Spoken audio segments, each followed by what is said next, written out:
Hello, and welcome to our webinar titled The Past, Present, and Future of the Organic Movement, celebrating our 2020 Organic Pioneer Award winners. I'm Jeff Moyer, the CEO of the Rodale Institute. Ordinarily, you would have all had the opportunity to meet and have a conversation with each of our award winners at our annual farm-to-table banquet. However, 2020 seemed to have had other plans for us. So this year is a little bit different. Like many other events, we are, of course, hosting this conversation in the virtual world. This doesn't mean we are any less honored or feel any less privileged to spend time with our award winners and with each of you joining in by computer. We're embracing this time in history because although we can't be together in person, we now have the opportunity to connect with an audience across the country and around the world like never before. We've taken what would normally be a one-night event and we expanded the celebration of these amazing panelists throughout the entire month of September. We thank you all for joining us for the Organic Pioneer Month, for celebrating the accomplishments of the movement, and of course, for donating to the work of the Rodale Institute and to join this conversation today. Your gift supports the mission to grow the organic movement with research, farmer training, and consumer education. The Organic Pioneer Awards were created to recognize leaders in our space who have dedicated their lives to advancing the organic movement. They truly are pioneers. And we celebrate the work they've done in the past, the dedication they display on a daily basis in today's environment, and the vision for the future they're casting. Later on in this conversation, we'll have time to answer your questions. Please type them into the Q&A box anytime throughout the webinar. Please include who the question is for, your first name, and maybe where you're from. Any questions we don't have time to get to today, we will respond with answers after the webinar. And we apologize in advance because we're sure with all the people attending, we won't be able to get to all of your questions. And now, it is my honor to introduce the recipients of the 2020 Organic Pioneer Awards. First, I'm going to introduce Katherine DiMatteo. Every industry needs its champions when it first begins to spread its wings and learns to fly. Champions, unafraid to work on legislation that supports the industry, regulations that help define the industry, and certifications that help protect the industry. For the organic industry, that champion is Katherine DiMatteo. Katherine has held many titles, many positions, and she represents the organic community in both the national and international stages. She is or has been in the organic sector a consultant manager, policy and regulatory consultant, interim executive director of Pennsylvania Certified Organic, the executive director of the Organic Trade Association, president of the International Federation of Agricultural Movements, and Katherine has been instrumental in shaping the United States Department of Agriculture National Organic Program. But the title I like best for Katherine is my friend. I'm pleased to introduce Katherine DiMatteo. Next, I'd like to introduce Dr. Tyrone Hayes. Like most scientists, Dr. Hayes is a product of many years of study in the halls of academia. And like most scientists, he has a long and well-documented resume of scientific articles and papers that he's written. However, unlike most scientists, he saw something that he couldn't unsee. He saw a disturbing connection between your personal health and the synthetic chemicals we're using to produce food. Yes, he is a professor of integrative biology, museum vertebrate zoology, endocrinology, and molecular toxicology, specializing in the impact of pesticides on the environment and public health at the University of California, Berkeley. But today, we celebrate his achievements in fighting the agricultural chemical industry, often putting his own academic position in jeopardy and risking his career as a scientist. And for that, we are honored to introduce to you Dr. Tyrone Hayes. And next, I'd like to introduce Grant Lundberg, CEO of Lundberg Family Farms. There are many pioneering farm families across the country. There are many farms that have taken steps to become vertically integrated, producing not just farm commodity crops, but packaged food prepared for direct consumer use. But I don't know of any other farm families that have been working to ensure that only organic, chemical-free food is grown, processed, packaged, and sold to consumers since 1937, all in the area of organic agriculture. The Lundberg family farms grows great tasting rice while tending to the soil, air, water, and wildlife as carefully as they do their crops, believing that it is as important to give back to the soil and the community more than they take from it. In addition to farming organically, Lundberg Family Farms offsets its operation with 100% renewable energy. It is Energy Star certified and maintains true zero waste certification. It is my honor and privilege to introduce to you Grant Lundberg as a representative of Lundberg Family Farms. And now what we'd like to do is launch into some questions. We prepared some questions for our panelists, which I'll share with them now. I'll be asking the question one time, and then each of the panelists will answer the question. And then, of course, we will launch into your questions as attendees to our webinar. And our questions are really focused sort of on chronology. So we're going to take the first question and talk a little bit about the past. So for this question, I'd love to hear from each of the panelists about your experience. You became a pioneer in the organic movement because you were inspired to create change in your own particular area of expertise: research, policy, farming, and food. This took incredible personal commitment and sacrifice. In some cases, it required a risk to your personal credibility and career. I'm sure at times you felt isolated and alone. Your courage and leadership set the stage for others to follow. I personally admire your strength. So my question is to you: can you share with us what those early days were like, how hard it was to stand alone when others didn't stand with you? So first, Katherine, maybe you have an answer. Oh, thank you, Jeff, and thank you for honoring me with the 2020 Organic Pioneer Award. I'm pleased to be in the company with Grant and Tyrone. So to your question, for me, the early days were not so difficult because I was involved with like-minded individuals who were striving for the same end: changing agriculture to minimize negative impacts to the environment and to grow a more diverse farming sector. Of course, there was always the expected critics and naysayers that fought to protect the chemical-based monoculture, large farm system that dominates agriculture.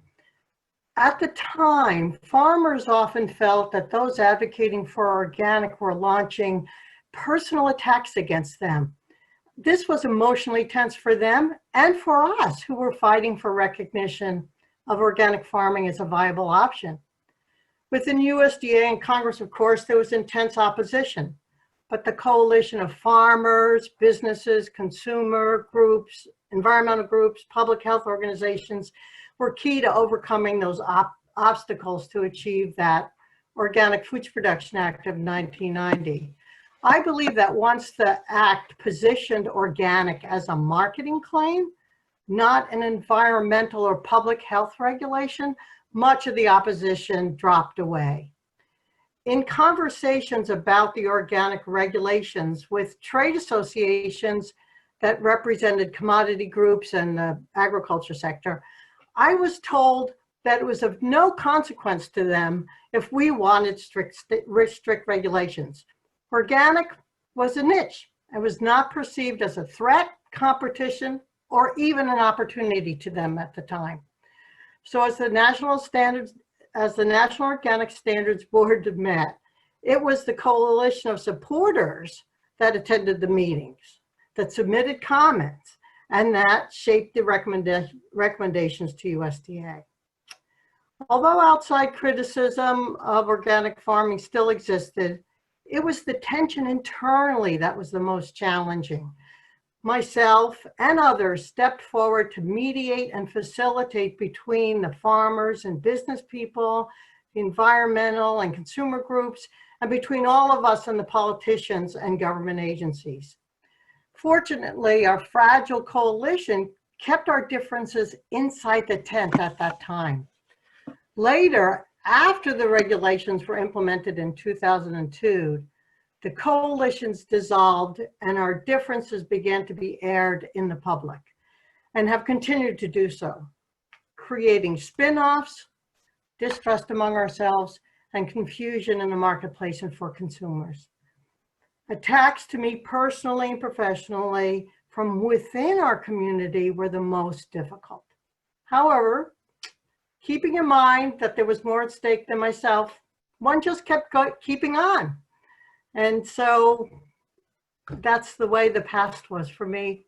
And I guess I have no more to say.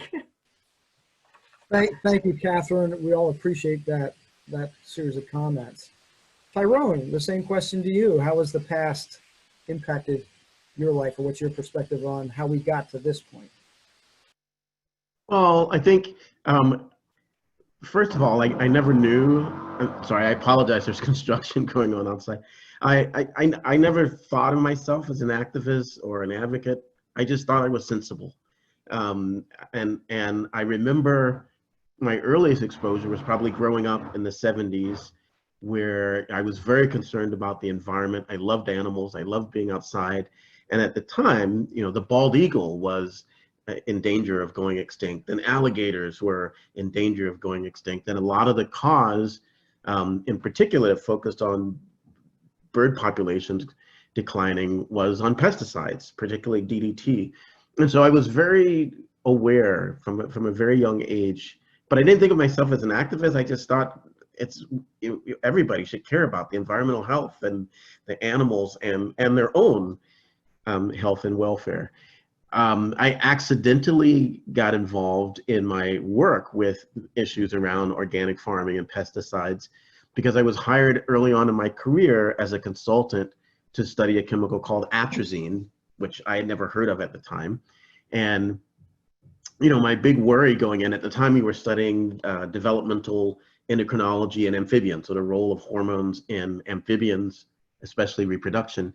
And I was asked to test this compound and found out that it caused disturbances in sex development and disturbances in reproductive physiology in amphibians. And I was very naive. I just thought, well, of course the company would want to know. And of course the company is going to be happy that I found this so that they can report it and take the chemical off the market. And really the opposite happened. I was personally attacked. They tried to have me removed from my post at university. They tried to have my papers retracted. They threatened me at times with physical and sexual violence. And it really took me aback, because I thought, who wouldn't want to know that everybody, you know, even if you don't love animals, we all have kids, and the work that I did was extended to humans. This chemical is associated with breast cancer and low sperm counts, etc. But they really were just chasing the money and wanted me done. Luckily, there were some people in academia that supported me and helped me move on, and here we are today. Thank you, Tyrone. That's a very important perspective on how we got to where we are. And it wasn't always easy. And I think we all, those of us who have been in the organic industry for decades, are sympathetic to that. Grant, the same question to you around the history and the past and how we got to where we are today from your perspective.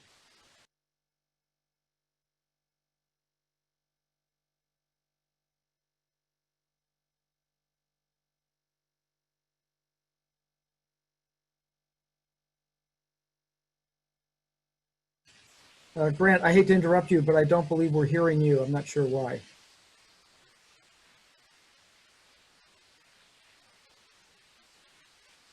It doesn't look like you're on mute, but we're not hearing you.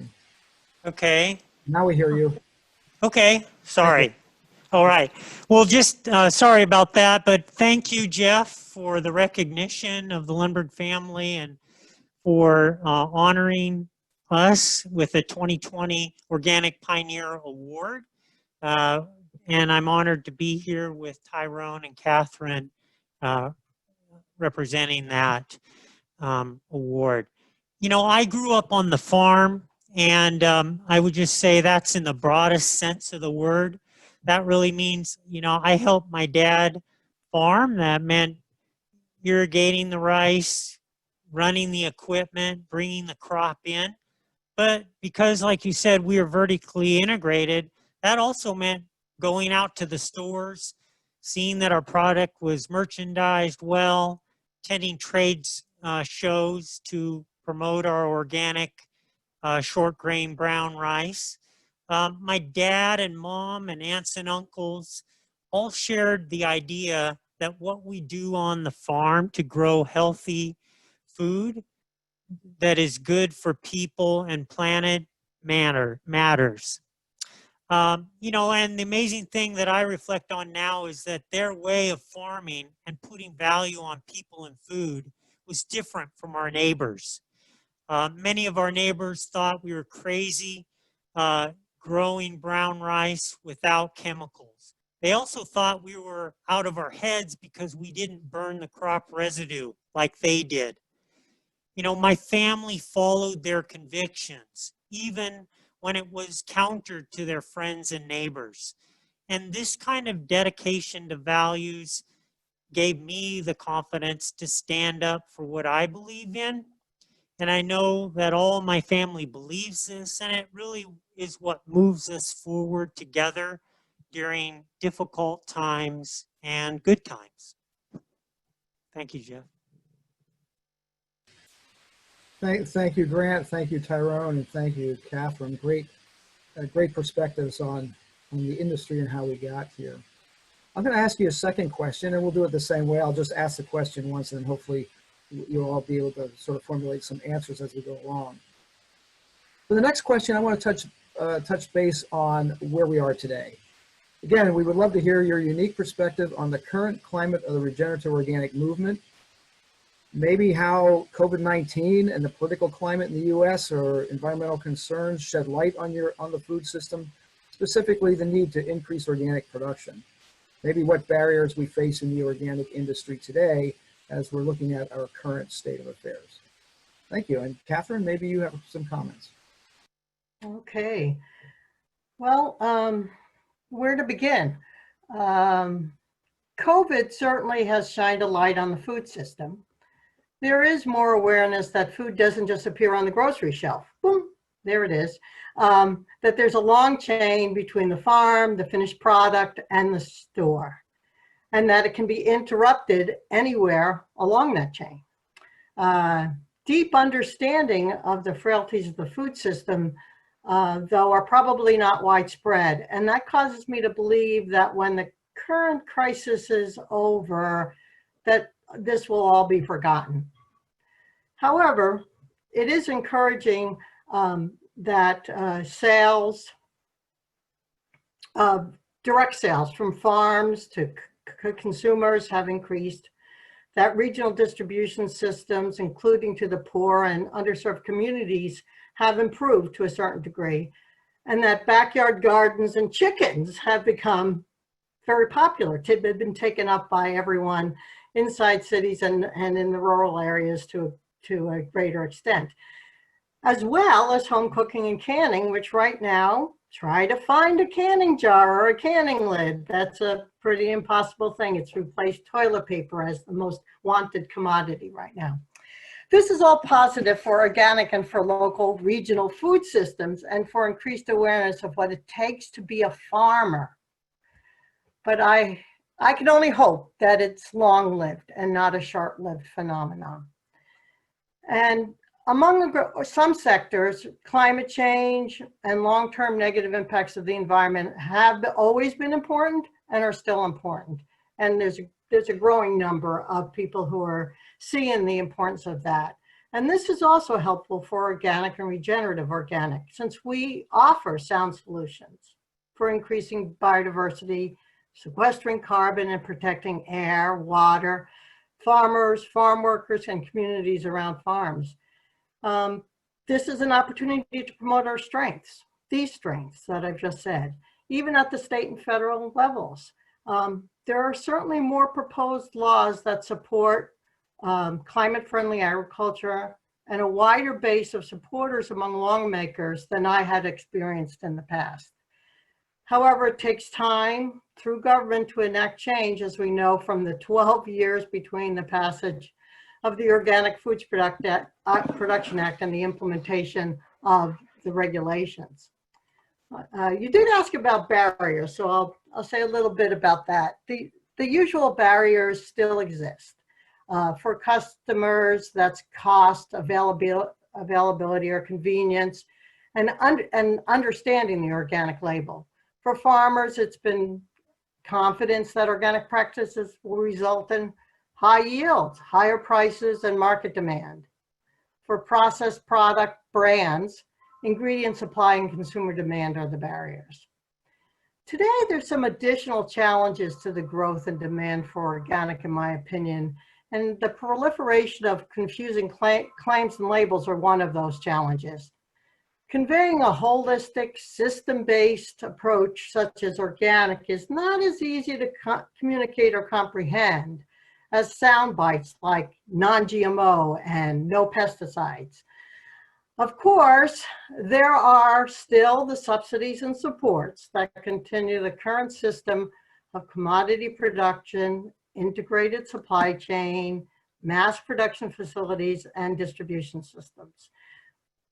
We have to solve those if we're going to solve or eliminate the barriers to organic and regenerative organic.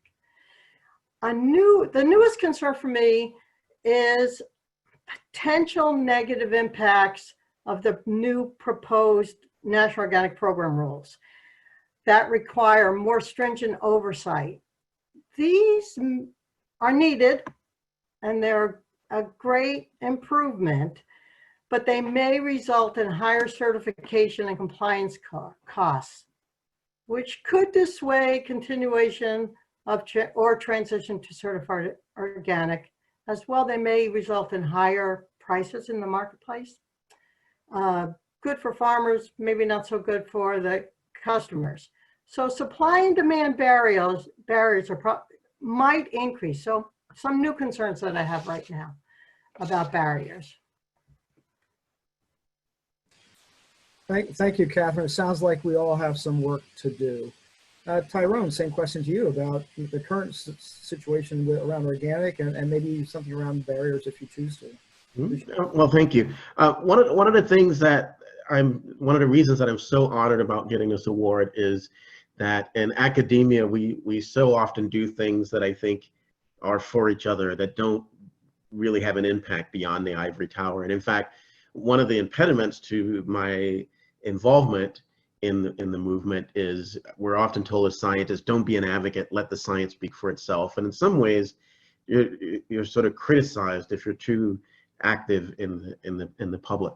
So along those lines, I'm happy to say that the chemical I work on, atrazine, just this weekend, the EPA, of course, it's been 20 years, but the EPA finally announced it's being banned in Hawaii, Puerto Rico, and Alaska, 3 very vulnerable places. And you know, I'd like to think that my work had a little bit to do with that, and I'd like to hope that that ban will be extended. For people who don't know, it's already banned in Europe, and we're still using something like 500 million pounds a year here in the continental United States. So it's a small accomplishment, but an important one, I think. I think also that we're in a crisis now here in California. Between COVID and between the drought and between the fires and between the impacts of climate change. The positive thing, though, I think, is that change doesn't usually happen when everything's going smoothly. So I'm looking forward to a lot of positive changes in response to all of these impacts that are occurring right now. But I think one of the big barriers is that I think we don't quite do a good enough job at education and getting information out. And I see so much misinformation on social media, whether it's about COVID or whether it's about how the fires started and why the fires have started. And even from our leadership, of course, some of the things that President Trump has said about the wildfires and how they should be managed, and about COVID. So I'm looking forward to doing a better job at education and getting information out to people. And that's one of the other reasons that I'm really excited about Rodale Institute and other organizations that really try to get information out to combat the chemical industry always argues that, well, we're doing this to grow more food. And in fact, no, they're doing it to make more money, not to grow more food. It's quite possible to do it without the chemical contamination. Thank you, Dr. Hayes. We didn't know that we would be supplying breaking news during this webinar, but fantastic news, and I'm sure our entire audience shares in your joy, and we do know that you had a role to play in seeing that happen. So thank you for that work, and congratulations. Okay, Grant, thinking a little bit about our current situation, of where we are at the present, floor is yours. Thank you. Thanks, Jeff. Yeah, I think for us, the pandemic has really reinforced the value of healthy food. When most people were sheltering in place, we were planting a rice crop, milling rice, and shipping it out to consumers. And I think I'd always had a certain amount of pride in knowing that what we did mattered, but the pandemic really reinforced that importance. And it also reinforced the importance of our employee family. What we do takes a lot of folks, in fact, over 400 people coming together to work together safely to produce the food. I think that the spike in demand has also reinforced the importance of getting more consumers to buy organic. That's really, in my view, the only way that we get farmers to convert to growing organic, is to grow the demand consistently for organic products that moves farmers into organic production. And understanding how quickly that can get out of balance, the idea that we can do that in a organized and orderly process, I think is really important. So really, I think the key is, we want to convert more acres to organic production. I think that helps turn around climate change. And I think we really saw that impact opportunity during COVID. Thanks. Thank you, Grant. Yeah, I mean, it's critical that all of our attendees to the webinar and everyone around the world share in that message that consumers really are in the driver's seat, and creating demand is a big part of where the future will be leading. And thinking about the future, true to our title for the webinar, the organic industry past, present, and future, I'm going to ask each of you to put on or open up your crystal ball, put on your microwave helmet, and start thinking a little bit about where the future is going to be. So taking a look at the future, I'd love to hear your thoughts on what some of the most interesting advances and breakthroughs will be in the organic industry. And specifically, Katherine, to you, what do you think will happen from a legislative perspective that will cause a shift in our current paradigm? What are the policy changes that we need to see happen? We're very interested and we're in this interesting time politically. What do you think we'll see from either a new administration or from changes that the current administration might need to make if it stays in office for another 4 years, in order for us to move forward with food and fiber industries? Well, a paradigm shift is a tall order. We would need societal as well as an economic model change, in my opinion. And as we all are probably aware, the people of the United States are divided, and there are many that are perfectly happy with the status quo. But the Green New Deal is a good place to put some hope for a shift in the paradigm. Although the Green New Deal's focus is on climate change mitigation and the energy sector, agriculture doesn't play a large part in that model yet. But the template could be a good starting point.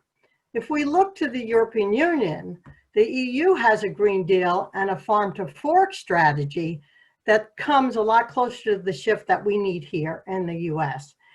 Their shift is one that makes food systems fair, healthy, and environmentally friendly, and it's designed to provide a transition to a food system that ensures food security, nutrition, and public health, as well as affordability of food while still generating fairer economic returns for farmers. It's designed to have a neutral or positive environmental impact. The strategy even sets some concrete targets to reach by 2030. These include cutting the use of pesticides by 50% and increasing the size of land dedicated to organic farming by at least 25%. It's a pretty comprehensive revision of their food system. Not perfect, but certainly in the right direction. Of course, our Secretary of Agriculture, Sonny Perdue, in reacting to this, criticized the strategy because he thought it would stifle innovation, restrict growth, and jeopardize the region's agricultural output. So without a new administration, I'm going to say there would be little change here in the United States. Already agencies like the EPA have had their priorities adjusted in the wrong direction, from protecting the environment to reducing oversight and protecting the private sector.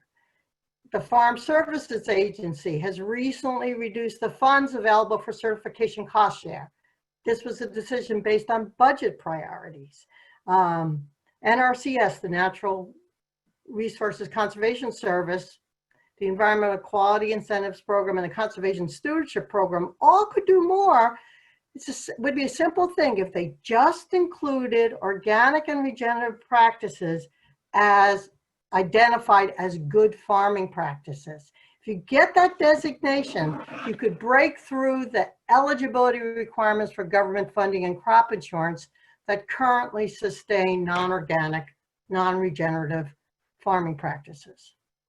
We should strive to change government policy, but in the meantime, businesses can influence. Initiatives like General Mills' recent investment in gun smoke farms for a transition to organic and regenerative practices on 34,000 acres, that's driving change. Patagonia, Nature's Path, Dr. Bronner's, and others are leading the private sector to advance organic to regenerative organic and supporting their farmers in this transition. So I'd like to end on a positive note and leaning on the often used Margaret Mead quote, "Never doubt that a small group of thoughtful, committed citizens can change the world. Indeed, it's the only thing that ever has." Thank you, Catherine. I agree. Ending on a positive note is a good way to think about the future. And clearly, we all have a role to play, and you really highlighted that. So thank you for that. Dr. Hayes, I'm going to rephrase the question slightly for you because you're coming at it from a different perspective than Catherine has been.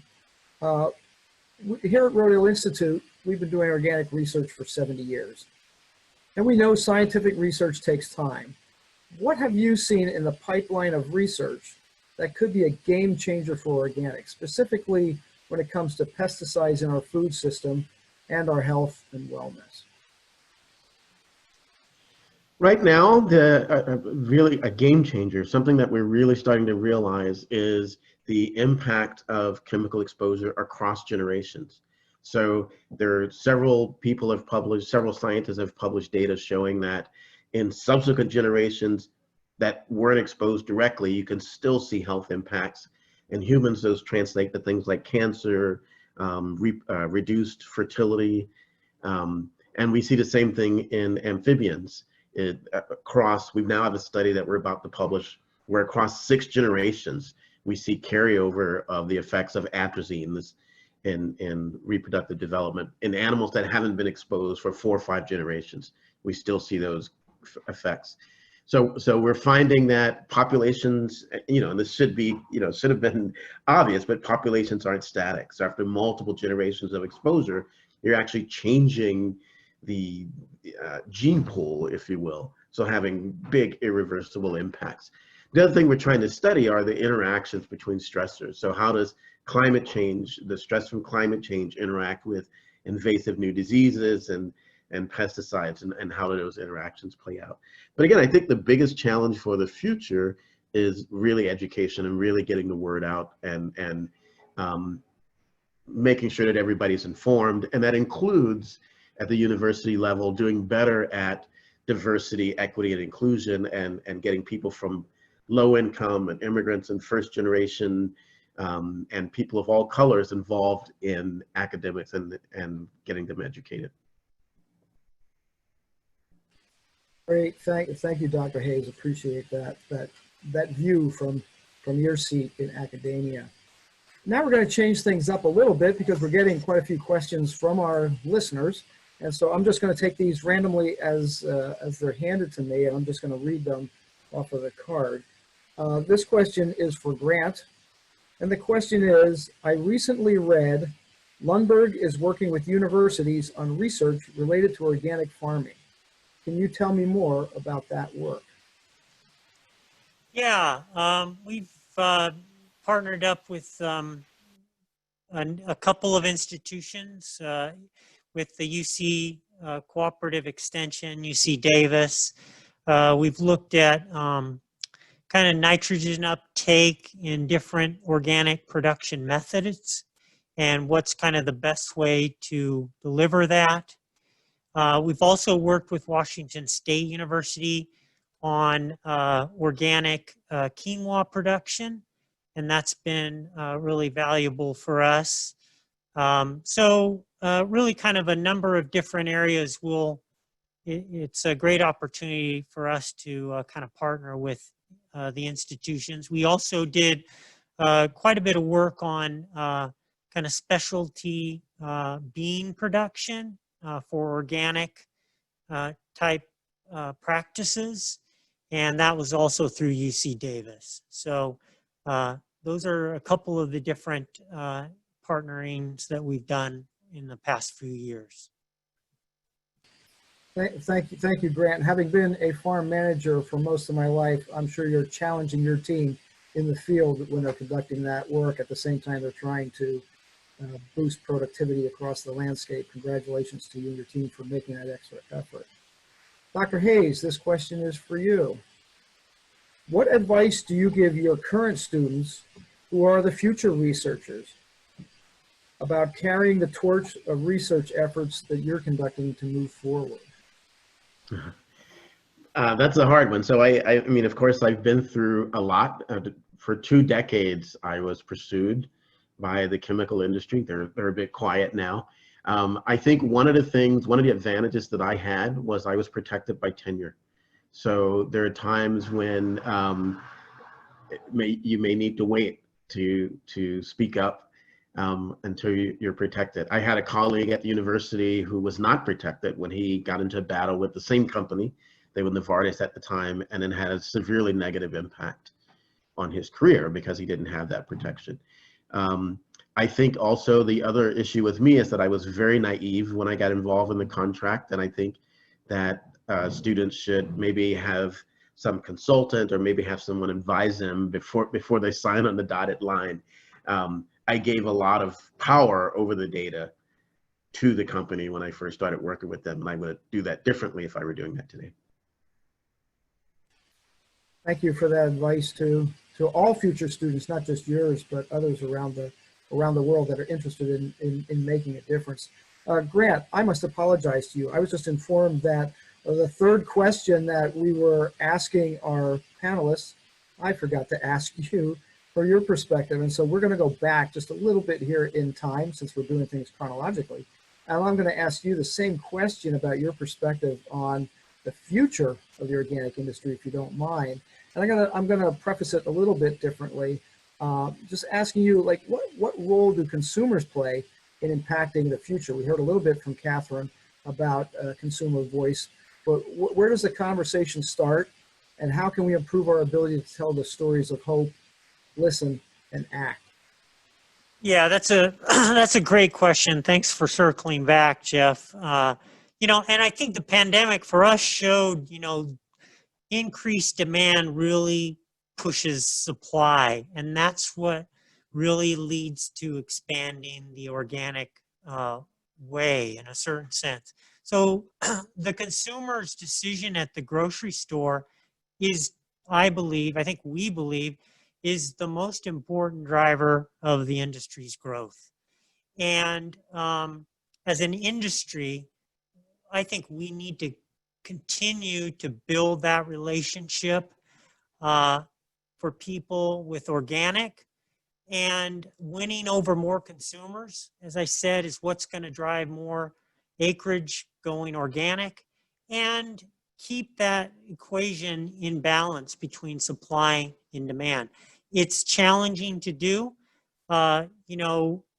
It's somewhat analogous to building a brand, making people aware of what something stands for, continually doing that even when you feel like people aren't listening, and making the investments, because eventually people do understand and catch the ideas, and that can have a real exponential impact. But we all need to be able to come together and get that message out, and with clarity and consistency and long-term kind of commitment. And I believe that is the future of the organic industry. Thank you, Grant. Again, my apologies for skipping over you on that. That's okay. Well, it's an important question, and your perspective was right on target. Thank you very much. Yeah. Going back to questions from our listeners, Katherine, this question is for you. Looking back at the early days in your work, who would you identify as pioneers that came before you and instilled a kind of the message of the work that you should be doing? Oh, wow. Well, there's so many. Certainly everyone at Rodale for the work that they were doing to promote and communicate organic, to gardeners when there was Organic Gardening magazine, and then with farmers and through your research. Frank Ford down in Texas with his early processing of grains and being a organic grain grower and processor at the time.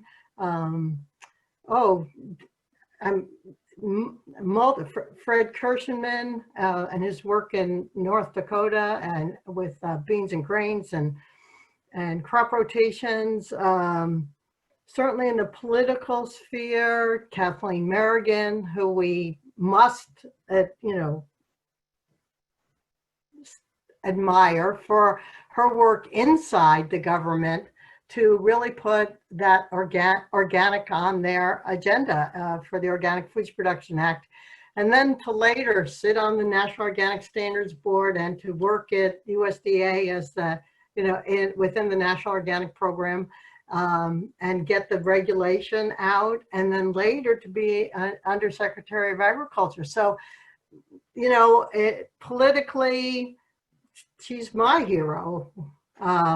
And has great political acumen, and glad that she's now working on sustainability with through academia and the college students with college students. So I don't know, there's so many. Mark Lipson, the people who first started all those certification organizations in the different parts of the country. I could go on. Judy Gillen, who recently passed away. She was up here in the Northeast, up in Massachusetts with the Small Farm Institute. She and I used to spend time going down to Washington, D.C. on the train. We used to have to take the train to get to Washington, D.C. from up here, in the western part of Massachusetts, because there was no flights from the local airports. So we would spend a lot of time looking at that Organic Foods Production Act and then the regulation and saying, what does this really mean? What is this going to mean? I don't know, I could go on, but I won't. Thank you, Catherine. I know we put you on the spot with that, but you certainly came up with a lot of wonderful and deserving names to be considered as pioneers. The next question I have is for you, Grant. It comes from John. John asks, back in the 1980s, when Bob Rodale and John Hayburn set strategy for the promotion of organic farming as it was tied closely to the promotion of local food chains, how do you see that connection being applied today? And will the pandemic help or hinder that connection? Right. Well, I think a couple of thoughts I have, at least on the pandemic. I think the pandemic is an opportunity, as I've said before, to really emphasize the importance of food, of healthy food, and get consumers focused on where their food comes from. And so I think that is an opportunity. I think kind of from the social aspect and healthy, I would say, farms. And I think organic production today does offer that for the farmer. But I also would say, you know, some of our longest term growers are very committed to the organic philosophy, even I would say kind of through good times and bad. And that, you know, idea that they really understand the value of it. It's not just an economic proposition. That, you know, that takes kind of years to create with a grower sometimes. Sometimes it's immediate, just like the consumer. I think there's that conversion. In a certain sense, it can start as economic. It can have a deeper meaning to a grower over the longer term. And so I think the opportunity, of course, is as we bring on more organic acreage as the demand increases, we have the opportunity to bring new growers into this thought process. And I think it is healthy for their families and their farms. Yeah, good points, Grant. This question comes from Scott and is for you, Dr. Hayes. Scott asks, could you look over the last 2 decades to give us, as non-academics, a dispassionate assessment of the academic quality of the body of peer-reviewed analysis of the secondary impacts of glyphosate? And I can repeat that if you need to. I don't know as much about glyphosate. I've worked with it a little bit in the laboratory. There are some indications that it might be that it might negatively impact the immune system, so it might make exposed individuals more susceptible. There's been numerous studies of potential role for glyphosate in various cancers, and as you know, there was a recent settlement of someone who worked as a care groundskeeper who successfully sued for a big settlement for glyphosate-related cancers. Probably behind atrazine, glyphosate is the most, or along with atrazine, one of the most well-studied herbicides, pesticides in general. There's not much out there for anything else. I mean, atrazine's a big one, glyphosate's a big one, maybe 2 or 3 other chemicals. And most of the chemicals we use in agriculture, people don't know much about at all. There were some early studies also in glyphosate. Sorry, there's construction outside my house.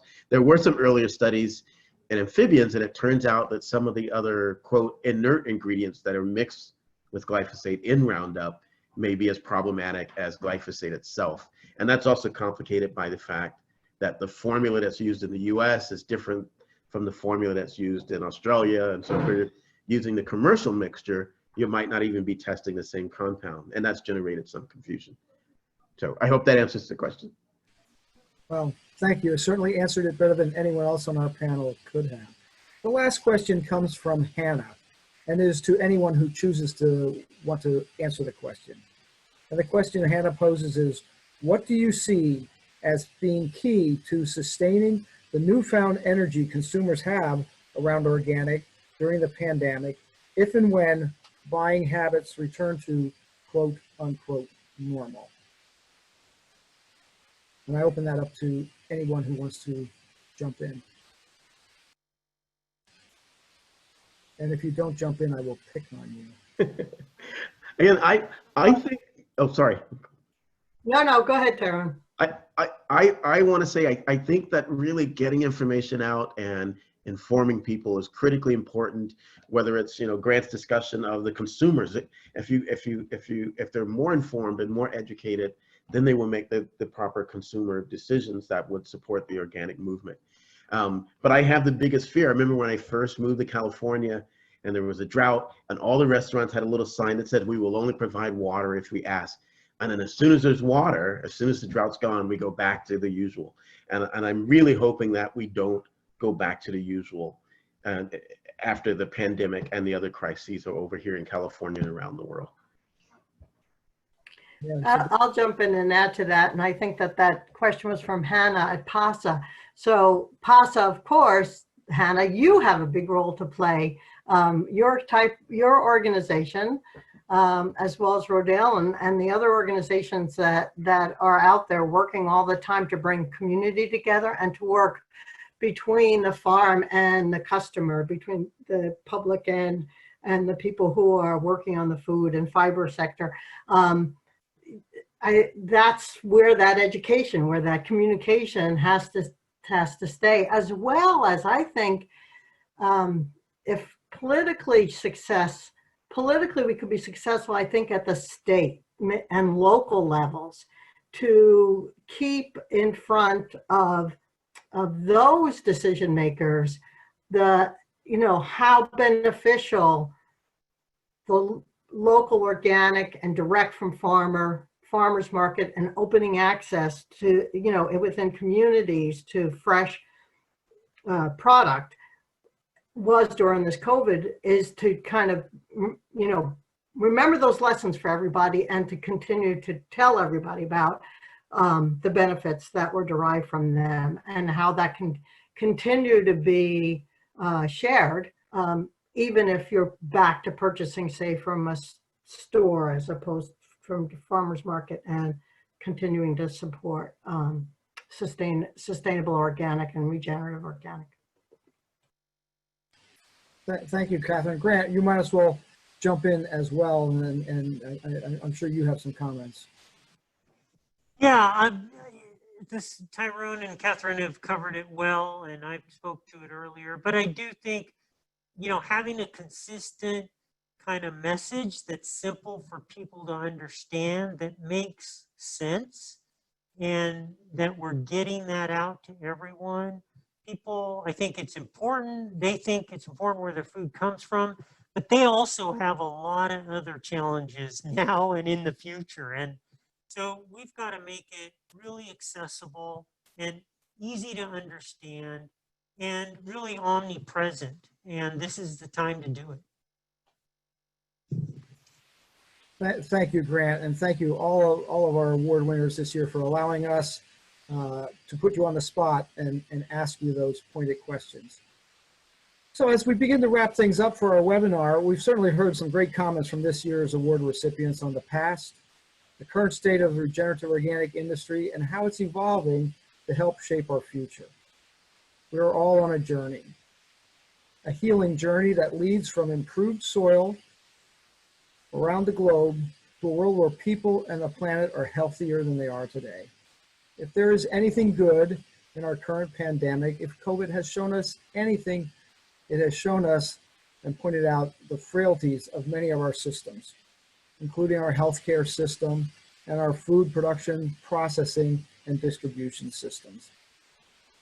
Long supply chains, failed logistics, and even broken legislation and regulatory systems all need to be improved.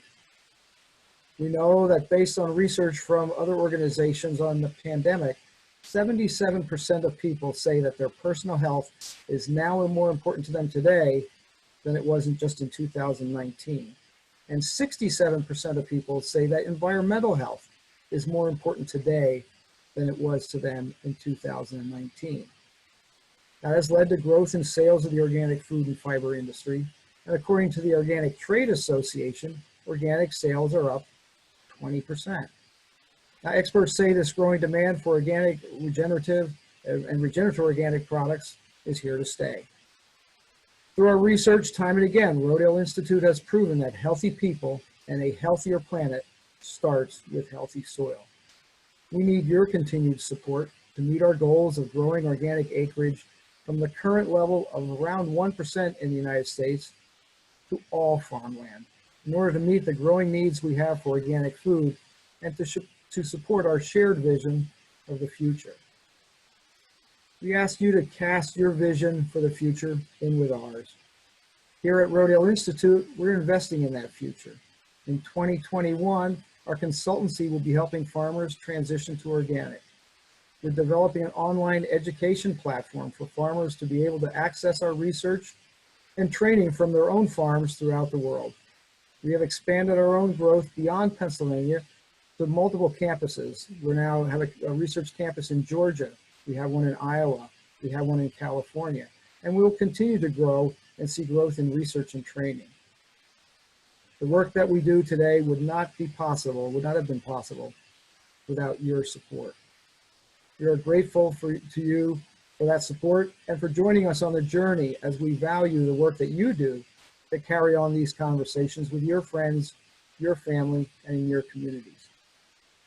Encourage each other to join by sharing this webinar. Support your local farmers and the change that we all want to see. We will be emailing each of you a copy of this webinar, and you'll be able to find it on our YouTube channel. We encourage you to donate to the Rodale Institute. Visit rodaleinstitute.org/OPA. Together, we will meet our goal of improving the health of people and the planet by working for healthy soil. Thank you all for joining us on this webinar. Enjoy the rest of your day. And if you guys can hold up your award so that people can see your award, that would be great. There's grants on the shelf. Thank you, award winners. You're certainly well deserved. It was an honor and a privilege to share time with you today and to be able to give you that award on behalf of the Rodale Institute, our staff, and our board of directors. Thank you very much. Thank you.